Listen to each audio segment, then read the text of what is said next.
लोकशाहीचा बुलंद आवाज, रिपब्लिकन वार्ता महाराष्ट्र। पिशोर पोलिसांची धडक कारवाई, गोवंश कत्तल करणारे 2 आरोपी ताब्यात।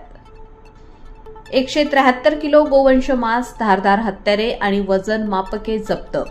46,350 रुपयांचा मुद्देमाल हस्तगत। बातमी कन्नड येथून।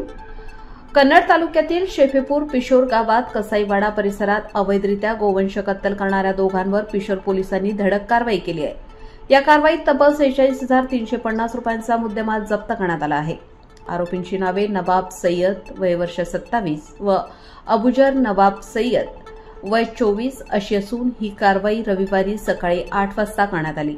पिशोर पोलिसांना मिळालेल्या गुप्त माहितीवरून आरोपींनी त्यांच्या राहत्या घरात गोवंशांची अवैध कत्तल करून मांस विक्रीसाठी ठेवले असल्याचे उघड झाले। पोलिसांनी पंच व पशुवैद्यकीय अधिकाऱ्यांच्या उपस्थितीत छापा टाकून 173 किलो गोवंश मांस, कातडी, 4 पाय, धारदार कुऱ्हाडी, चाकू, वजन मापके, लोखंडी तराजू असा मुद्देमाल जप्त केला। पशुवैद्यकीय अधिकाऱ्यांनी नमुने घेऊन तपासणीसाठी पाठवले असून आरोपींविरुद्ध महाराष्ट्र प्राणी संरक्षण अधिनियमांतर्गत गुन्हा नोंदवला आहे।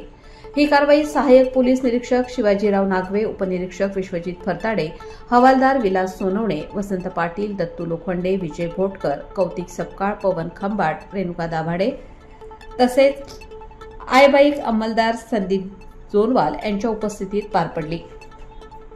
रिपब्लिकन वार्ता महाराष्ट्र न्यूजसाठी कन्नड प्रतिनिधी Milind Kumar Landge, Chhatrapati Sambhajinagar. Subscribe now and press the bell icon.